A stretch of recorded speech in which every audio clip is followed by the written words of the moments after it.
Today we're going to be taking a look at the best hitch options for your 2015 Nissan Rogue. Up top here we're going to have our etrailer brand hitch. Then right below that we're going to have our CURT hitch. And then finally down here at the bottom we're going to have our Draw-Tite hitch.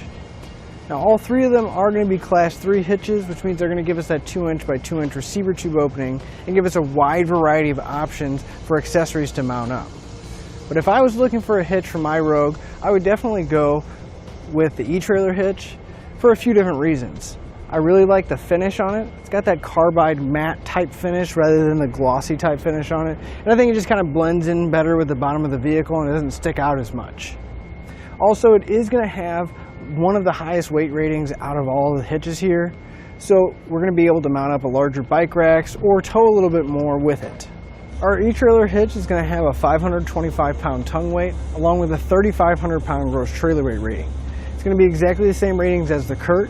However, the Draw-Tite is going to have a slightly lower tongue weight at 350 pounds and still have that 3,500-pound gross trailer weight rating.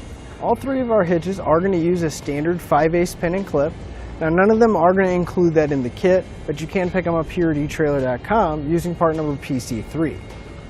And they're all going to have relatively the same location, just slightly offset from the safety chain loop. So we're not going to have to worry about any kind of interference with a locking device when we go to hook up our chains. However, with the Draw-Tite, you will notice that there's going to be a secondary hole towards the back of the receiver tube. And that's going to be exclusively used for the J-pin stabilization device, which is going to be an anti-rattle device that's going to have a hook that goes into that secondary hole and applies pressure to the accessory to keep it from rattling around, which is a nice option if the accessory doesn't have a built-in anti-rattle. Finally, the finish is going to be the other major difference.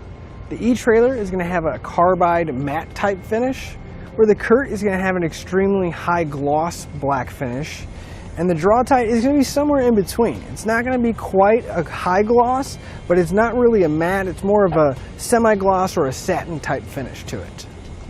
Now as far as the installation goes, all three of our hitches are installed exactly the same. They're all going to use factory weld nuts in the frame, so we're not going to have to drill or cut anything, but we are going to have to remove a couple plastic underbody panels on the bottom. And once the hitch is installed, you can see that the cross tube is going to be hidden behind the fascia here, and all we're going to see is the receiver tube sticking out. This is the Draw-Tite installed, but all of our hitches are going to be sitting out about the same amount and sitting down about the same amount. And that cross tube is going to be hidden on all three different models. So to sum everything up, if you're looking for a hitch that has the most weight capacity, I would definitely go with the etrailer or the CURT hitch because they are going to have those increased tongue weights. Now that's going to allow us to carry a much larger cargo carrier and not have to worry about exceeding the limits of our hitch. And when it comes to appearance, all three of our hitches are going to stick out and down below our vehicle about the same, so it's really going to come down to what finish you like the most. Personally, I do like that carbide matte type finish because it just feels like it blends in more and it's not such a predominant thing on the back of my Rogue. And that'll finish up the look at the best hitch options for your Nissan Rogue.